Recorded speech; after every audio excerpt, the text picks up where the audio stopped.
vertically while I'm if I hold my phone vertically while I'm like setting up like the live stream, then it'll be vertically oriented when I stream. Like the video itself, the feed will be vertically oriented. But if I do it horizontally, then it'll show up as a horizontal video. I'm much more of a horizontal kind of guy than I am a vertical guy. I know like everything's going vertical nowadays. Everything's going short form, TikTok, that kind of thing. Like I think TikTok kind of ruined everything as far as online content goes in a lot of ways. Also, just the overall minds of people who just get sucked into watching this short form content, and then are watching this stuff, and before they know it, an hour and a half or 2 hours or 2.5 hours has passed, and all they've done is just scroll through watching short form content, TikTok, Instagram Reels, stuff like that. And I'm kind of guilty too. Occasionally, sometimes I'll be looking at Instagram Reels. I won't get on TikTok. I absolutely refuse to get on TikTok. I do not understand it. I'm too old for it, I believe. And yeah, I'm just not going to participate in it. Let's see if I can move this camera up a little bit. I'm using a phone mount on my car. If anybody's in here, tell me how the audio sounds. I got my AC on, so if it sounds like it's blowing into the mic, and it's just uncomfortable to listen to, let me know. I'll see if I can turn down the AC a little bit, or maybe I'll direct it to the floor so that it's not so close to the mic. That might be good. Yeah, if anybody's in here, I'll open up the chat, see if I can read it. Doesn't look like anybody's sent any messages in the chat just yet. Hoping somebody will hop in here and chat real soon, because it's been a while. I haven't talked to you guys in a while, and I don't have much time. I only have 15 minutes or so, maybe a little bit longer. I'm sitting in a parking lot right now just waiting to get my kids back, which without the proper context sounds like really, really bad, like they were legally emancipated from me or something like that. And now I'm getting them back with supervised visitation. No, it's nothing like that. My wife flew out of town on a business trip. She dropped the kids off with my parents, and they spent some time at my in-laws also. My parents and my in-laws live within like a half hour of each other, and then we live like 350 miles or like a five and a half hour drive away from both of them. So it's kind of difficult. But anyway, occasionally my wife flies out for a business trip, and she'll drop the kids off, and then I'll have like a week to myself where I just get to work, put in a lot of hours at work this week. And yeah, I mean, I even worked on Easter Sunday. I went into work on Easter Sunday because my boss was out of town on vacation, and I really, really wanted to have this big batch of material processed and finished all the way through to the very end. I wanted to have that done by the time he arrived, but sadly things went south with that material, and it's kind of a disappointment. It's kind of a disappointment that I wasn't able to do the deed with the material that I'm processing. But shit happens. Shit happens, and it definitely happened to me on Sunday. So, I'd like to talk in more detail about this, obviously without leaking any confidential or proprietary information. But I kind of wish people would show up and I could at least talk to one human being about this. So I don't know. I mean, I know I don't upload like ever anymore. So I think it would be kind of unrealistic for me to expect like a bunch of people to show up to this stream.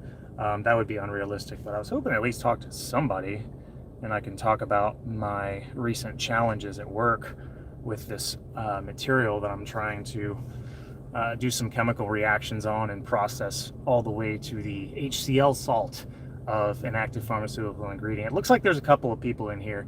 Those of you who are here, I implore you, please send me a chat message. Just write up a message in the chat. Let me know how the audio sounds.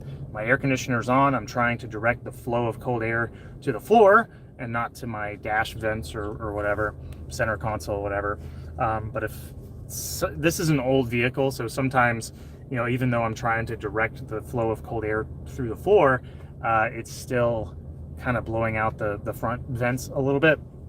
So yeah, let me know how the audio sounds. I really want to know. And if it sounds bad, then I can turn my air conditioner off entirely. It is a little warm here. I am in Georgia.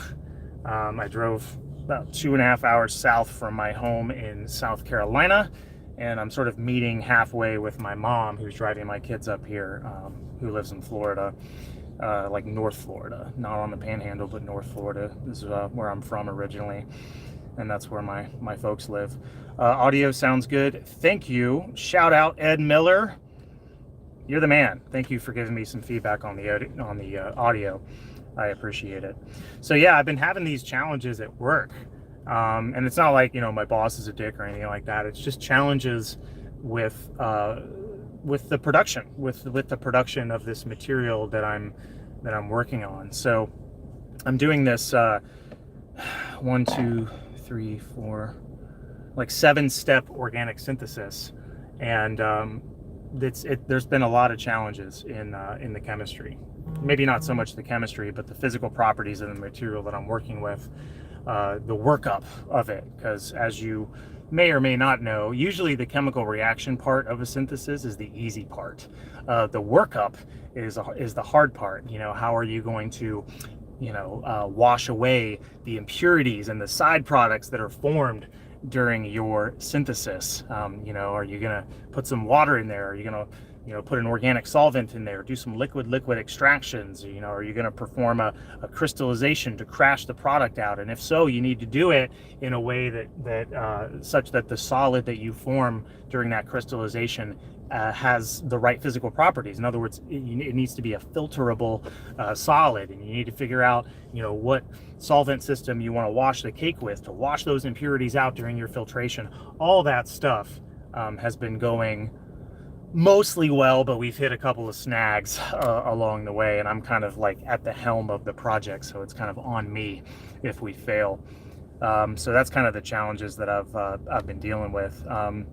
You know, I tried to perform this crystallization on this large batch of material. We ended up with like 400 and something grams, which is pretty big. Once you throw in the solvent, like these are pretty big reaction volumes, like 5-6 liter reaction volumes. So big, you know, imagine like a big jacketed reactor, you know, with a condenser and, you know, the chiller that recirculates the fluid and all that stuff. It's cool equipment. I get to work with some really cool equipment at my job. It's cool. It's like my job is like the closest thing that you can get to a legit Walter White, like a Walter White that's doing everything above board. Sometimes I'll literally put my earbuds in the lab, and I will put on music from the Breaking Bad soundtrack and like pretend that I'm Walter White. I'm not even shitting you. Like I do that all the time at work, and it's fun. But damn, it is not without its challenges. Let me tell you that. So anyway, I performed this crystallization. Everything looks really, really good. So basically, I have this material in this organic solvent, and there's some impurities, and I want the impurities to stay in the liquid, and I want the good stuff, the product, to crash out in the solid. And so the way that I did it was I distilled the mixture, the solution of the product in the solvent, distill that down to a small volume under reflux, like while it's really hot at the boiling point of the solvent, and then I very, very slowly cool it down. And these chillers that we're working with are so cool. You can set a ramp program to where it cools by, you know, like let's say 5 degrees Celsius per hour. So the stuff is at like 80 degrees Celsius, and I can program the chiller to cool from 80 degrees to 0 degrees over the course of 16 hours. In other words, by 5 degrees Celsius per hour. So I'll set that program in the afternoon, and then it'll cool slowly overnight, and then I'll come in the following morning or 2 days later or whatever, and see, you know, if it's on the weekend, maybe I'll come in 2 or 3 days later, and then I'll see, you know, what it looks like, and you know, and when I did this, you know, I distilled it down, I set the slow cooling program, and then I arrived to see, you know, whether my solid is nice and white and filterable. Most of the solids that we're working with, like, we expect them to be like, you know, white, like white powders. And so I look, and it looks, in the reactor, it looks great. We have this colored solution, and then settled to the bottom, you know, when you turn off the stirring, settled to the bottom, you have this nice white, apparently filterable solid. And I'm like, this is going great. So this is on Easter Sunday that I'm looking at this and saying, this looks great, let's go ahead and filter it. So I'm only expecting to spend like 2-3 hours tops at work, long enough to filter this material, wash the filter cake with my solvent system, and then, you know, pack the material or put the material into the oven under vacuum, and then let it dry under vacuum at, I think it was like 60 degrees Celsius for like 2 nights or something like that.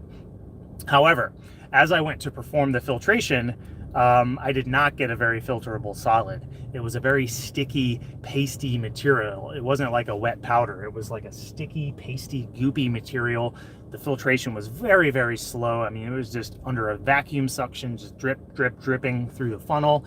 And it was pink. Some of the color that I wanted to retain in the mother liquor, in the solution, had made its way into the product. And despite my best efforts to wash the product with cold solvent through the filter, I did not successfully remove the color from the material. And you know, I was being careful about it. I would wash with some cold solvent and then take a sample of that material and run HPLC on it to see how pure it was. And it got to the point where no matter how many times I washed it through with cold solvent, I wasn't getting a significant increase in purity. I was kind of entering this diminishing returns territory when it comes to these filter cake washes. And also, you can't wash the filter cake too many times, because if you do, you're just going to be pulling product out, and then you'll take a hit on your yield. You'll have less product than you would have had if you hadn't performed those excessive filter cake washes. So anyway, long story short, we have this pink stuff. It's in the oven. We dry it, and then we have doubt. We run the purity, and it's like 92% pure or something like that. And so we have doubt, because it's not as pure as our standard. We have doubt as to whether this material can be processed forward without any incidents. So we took a small sample of it, and we processed the small sample of it forward. So we added the reagents to move it forward to the next intermediate, and then ultimately to the final product of our synthesis route. And it failed the test. It failed the test. I mean, the HPLC purity of the reaction mixtures looked pretty good, but when we crystallized, or when we attempted to crystallize, we did not get crystallization. Instead, the product formed an oil. It's called oiling out. That's what happened. So so yeah, it's just kind of been one failure after another last week at work. And you know, if you want to be a successful scientist, or you want to be a scientist and you want to also keep your sanity, you have to kind of embrace failure and just kind of let it roll off your shoulder and say, oh, well, I failed, but at least I figured out, you know, it's like that Edison quote about, you know, you haven't failed, you just found like 1,000 ways that don't work. And there's a lot of truth in that. You know, that I think that's the right attitude to have if you're a scientist, especially if you're a chemist. But I'm sure that applies to like physicists and biologists and stuff like that too. So yeah, a lot of difficulties at work, but a lot of failures. But you know, you can look at the failures as an opportunity. Like, okay, like, you know, now I have a chance to you know, to do a better job or whatever. So I have this material. You know, the purity was lower than we wanted. We took a small sample of it. We processed it through to the end, and it failed that test. So the conclusion is that this material must be further purified before we can process it through to the end. If we attempt to process it through the end based on all the available data that we have, we are going to fail, and we might actually ruin the material. And this is a big batch of material. You know, this started, and I mean, for my standards, it's big because I work in a lab. It's not big for like the pilot plant. I mean, they're working like multi-kilogram scale, but for the lab scale, it's a pretty big batch of material. And so to ruin the entire batch of the material would be pretty devastating, and that would be hard to explain to our client, who's paying us for this material and also paying us to develop the process by which the material is made. So anyway, yeah, just kind of spilling my guts about all this stuff at work that we've got going on. But I would love to hear your thoughts about literally anything, chemistry or otherwise. Like I said, I know I haven't uploaded in a while. You know, what can I say? I've got a life. I've got, you know, my full-time job as a process chemist. I've got kids, and, you know, creating content is just, much closer to the bottom of the totem pole in my life than it is to the top of the totem pole. You know, and perhaps as my kids get older and they age out of their current level of neediness and the attention and the time that they need from me, as they age out of that, maybe I'll jump on the content bandwagon again. And I guess it's not true that I'm not producing any content at all. I am producing content. I'm just working for another platform. I think I could probably say what the platform is. Maybe I could recruit some of you guys over there if you're interested. It's an organic chemistry help service. It's basically like a supplement. So like, let's say you're taking an organic chemistry class and you want some help with it, or you need some help with it, you would sign up to this subscription service. It's called Chemunity. So like community, but CHEM unity, Chemunity. And there's a lot of really, really good organic chemistry content on there.